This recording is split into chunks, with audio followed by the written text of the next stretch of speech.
இப்ப நான் உங்களுக்கு ஒரு 3 பேரை அறிமுகப்படுத்த போறேன். முதலாவது நபர் துபாய் நாட்டில கைது செய்யப்பட்டிருக்கிற அஷ்விக மதுசான். இவர் யார்? இவர் இலங்கையில என்னெல்லாம் செய்திருக்கிறார் என்று சொல்லி இன்றைக்கு பல அதிர்ச்சியான தகவல்கள் வெளியாகி இருக்குது. உண்மையிலேயே உங்களுக்கு மிகுந்த ஆச்சரியமாக இருக்கும். முழுமையாக பாருங்க. அதே போல இரண்டாவது நபர் இந்த கிளிநொச்சி பளை பகுதியில விடுதலை புலிகளுக்கு ஒரு முகாம் இருக்கிறதாகவும் இங்க வைத்து குண்டு தொழிற்சாலை இயங்குறதாகவும் குற்றம் சாட்டின சங்கீத் ஜெயசேகர. இவர் வேற யாரும் கிடையாது, இலங்கையினுடைய முன்னாள் ஜனாதிபதி மஹிந்த ராஜபக்சவனுடைய மனைவி ஷிரந்தி விக்ரமசிங்க ராஜபக்சவனுடைய ஒரு பிரத்யேக வைத்தியராம். இவரை பற்றியும் இவருடைய கடந்த காலத்தை பற்றியும் இன்றைக்கு பல உண்மைகள் கிடைக்கப்பட்டிருக்குது. அதே போல மூன்றாவது நபர் துஷ்பிரயோக குற்றச்சாட்டுகள்ல கைது செய்யப்பட்டிருக்கிற இலங்கையினுடைய முன்னாள் அட்டமஸ்தானிபதி பல்லேகம கேமரத்ன தேரர். நாங்கள் எல்லோருமே நீண்ட காலமாக எதிர்பார்த்த அந்த டிஎன்ஏ அறிக்கை வெளியாக இருக்குது. இதுல இருந்து இந்த தேரரை பற்றின பல விடயங்கள் அம்பலமாக இருக்குது. ஆக இவையெல்லாம் என்னென்ற பற்றியும் மேலும் பல முக்கியமான செய்திகளை பற்றியும் தான் இந்த காணொலியில விளக்கமா பார்க்க போறோம்.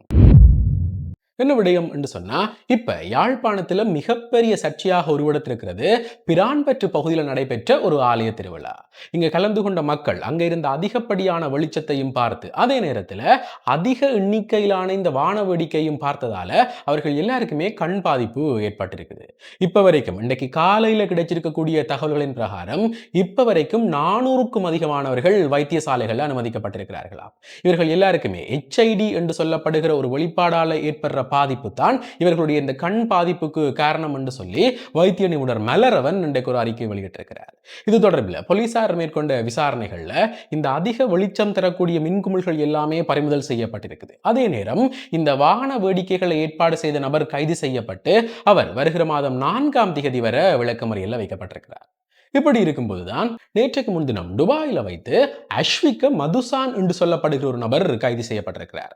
யார் இவர்? எப்படி இந்த கைது இடம்பெற்றிருக்குது என்று சொன்னா, இவர் இலங்கையில ஒரு கொலை குற்றச்சாட்டோட தொடர்புடையவர் என்றும் இப்ப துபாய் நாட்டுக்கு தப்பி சென்றிருக்கிறதாக இலங்கையினுடைய போலீஸ் அதிகாரி ரொஹான் ஒலுகல்லவுக்கு தகவல் தெரிவிக்கப்பட்டிருக்குது. உடனடியாக இவர் துபாய் நாட்டுக்கு சென்று அங்க வைத்து இந்த விசாரணைகளை மேற்கொள்ளும் போது இந்த மதுசான் துபாயினுடைய புறநகர் பகுதி என்று சொல்லப்படுகிற அல் ராசிக் அல் ஹைமா என்ற இடத்துல தலைமறைவாக இருக்கிறதாகவும் அங்க மக்கள் நடமாட்டம் குறைஞ்ச பகுதி என்று சொல்லப்படுகிற ஒரு இடத்துல ஒரு ஆடம்பர விடுதியில் இவர் தங்கி இருக்கிறதும் தெரிய வருது. இதற்கு பிறகு துபாய் போலீசாருடைய உதவியோட அந்த விடுதியில வைத்தே இவர் கைது செய்யப்படுறார். அதற்கு பிறகு அவர்கிட்ட நடத்தின விசாரணைகள்ல தான் ஒரு கொலை இல்லை, இவர் இலங்கையில் நடைபெற்ற 7 கொலைகளுக்கு காரணம் என்று தெரிய வந்திருக்குது. எப்படி என்று சொன்னா, முதலாவது உயிர்த்த ஞாயிறு தாக்குதலோடு தொடர்புடைய சந்தேக நபர் என்று சொல்லப்பட்ட பதுர்தீன் என்ற நபரை இந்த மதுஷான் தான் வெட்டி கொலை செய்தவராம். அதே போல மாளிகாவத்த பகுதியில் வைத்து ஒரு இளைஞரை சுட்டு கொலை செய்தமை, அது மட்டும் இல்லாம வனாத்தம் உள்ள பகுதியில் வைத்து இன்னும் ஒரு இளைஞரை சுட்டு படுகொலை செய்தமை, அதே போல ஹடுவல ஹெரத்தோட்ட என்ற இடத்துல வைத்து ஒரே நேரத்தில் 3 இளைஞர்களை சுட்டு படுகொலை செய்திருக்கிறார். அது மட்டும் இல்லாம கொள்ளுப்பட்டி பகுதியில் இருக்கிற ஒரு இரவு நேர உணவு விடுதிகளை வைத்து துப்பாக்கியால இன்னும் ஒரு இளைஞரை சுட்டு படுகொலை செய்திருக்கிறார். அதே போல வானத்தே சம்சார என்று சொல்லப்படுகிற ஒரு இளைஞரை இவர் துப்பாக்கியால சுட்டு காயப்படுத்தினதாகவும் சொல்லப்பட்டிருக்குது. இப்படி இந்த சகல சம்பவங்களையும் செய்தது இப்ப கைது செய்யப்பட்டிருக்கிற இந்த அஷ்விக மதுஷான். இவருக்கு துபாயில ஒரு ஆடம்பர வீடும் ஒரு ஆடம்பர வாகனமும் இருந்திருக்குது. இது எல்லாமே இப்ப துபாய் போலீசாரால பறிமுதல் செய்யப்பட்டிருக்குது.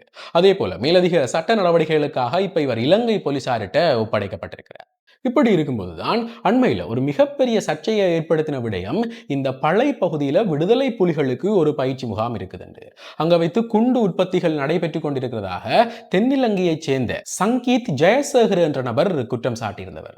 யார் இவர்? இவர் ஏன் இப்ப இப்படி ஒரு புதிய புரளியோட வெளியில வந்திருக்கிறார் என்று சொல்லி விசாரிக்கும் போதுதான் இவரை பற்றி பல உண்மைகள் தெரிய வந்திருக்குது.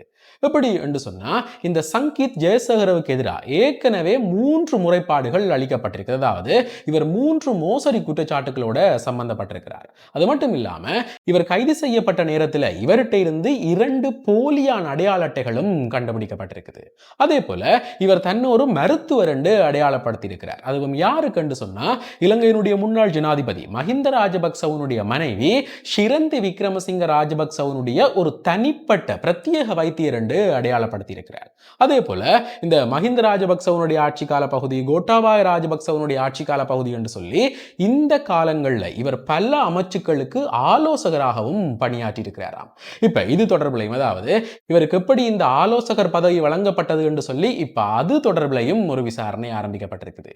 உண்மையிலேயே இந்த குழப்ப நடவடிக்கைகளை ஏற்படுத்துற முயற்சிகள் எல்லாமே சுத்தி சுத்தி மஹிந்த ராஜபக்சவனுடைய இடத்துல தான் போய் முடியுது. என்ன நடக்க போகுதுன்றத பொறுத்திருந்து தான் பார்க்கணும். இப்படி இருக்கும்போதுதான் நாங்கள் எல்லோருமே நீண்ட காலமாக எதிர்பார்த்து கொண்டிருந்த ஒரு டிஎன்ஏ பரிசோதனை அறிக்கை வெளியாக இருக்குது. அது வேற யாருடையதும் இல்ல, இலங்கையினுடைய முன்னாள் அட்டமஸ்தானிபதி பல்லேகம கேமரத்ன தேரருடையது. இந்த விடயத்தை மேசோ டிவி சொல்லி இருக்கிறதாக த மார்னிங் டெலிகிராஃப் செய்தி வெளியிட்டிருக்குது. இதுல என்ன சொல்லப்பட்டிருக்குது என்று சொன்னா, இந்த துஷ்பிரயோக குற்றச்சாட்டுகளுக்குள்ள பல்லேகம கேமரத்ன தேரர் கைது செய்யப்பட்ட பிறகு அந்த சிறுமியிட்டிருந்து வாக்குமூலம் பெறப்பட்டது. இதன் அடிப்படையில் அந்த சிறுமியினுடைய தாயாரும் கைது செய்யப்பட்டவர்கள். அது மட்டும் இல்லாம இந்த சிறுமி சொன்ன தகவல்களை அடிப்படையாக வச்சுக்கொண்டு இந்த பல்லேகம கேமரத்ன தேரருக்கு சொந்தமான விகாரையும் பரிசோதிக்கப்பட்டது. அதுல அந்த சிறுமி சொன்னது போலவே அந்த விகாரையினுடைய பல இடங்கள்ல இருந்து உயிரியல் மாதிரிகளை பெறக்கூடிய சான்று பொருட்கள் கைப்பற்றப்பட்டது. அவை எல்லாமே இந்த டிஎன்ஏ பரிசோதனைக்கு உட்படுத்தும் போது அது இந்த பல்லேகம கேமரத்ன தேரருடைய டிஎன்ஏயோட ஒத்து போயிருக்குதாம். உண்மையிலேயே ஒரு மிகப்பெரிய திருப்பு முனை ஏற்பட்டிருக்குது. இலங்கையில் முதன் முறையா ஒரு முன்னாள் அட்டமஸ்தானிபதி துஷ்பிரயோக குற்றச்சாட்டுகளுக்குள்ள தண்டிக்கப்பட போகிறார். இதை விட வேற என்ன விடயங்கள் வெளியில வந்திருக்குது என்று சொன்னா, அந்த விகாரையினுடைய குளியலறை பகுதியில நீளமான முடிகள் காணப்பட்டிருக்குது. இந்த முடிகள் ஒருவேளை இந்த சிறுமிக்கு சொந்தமானதோ என்று சொல்லி போட்டு அந்த சிறுமியோட பரிசோதிச்சு பார்க்கும்போது அவை எதுவுமே ஒத்து போகலையா.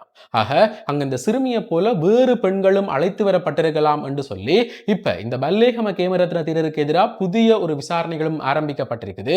இது தொடர்பில் சட்டமா அதிபர் திணைக்களம் விசேட கவனம் செலுத்துறதாகவும் இந்த விசாரணைகள் கூடிய விரைவில் முடிவுக்கு கொண்டு வரப்பட போகுது என்று சொல்லப்பட்டிருக்குது. என்ன நடக்க போகுதுன்றதை பொறுத்திருந்துதான் பார்க்கணும். இப்படி இருக்கும்போதுதான் நேற்று நடைபெற்ற ஒரு விபத்துல ஒரே இடத்துல 5 பேர் உயிரிழந்திருக்கிறார்கள்.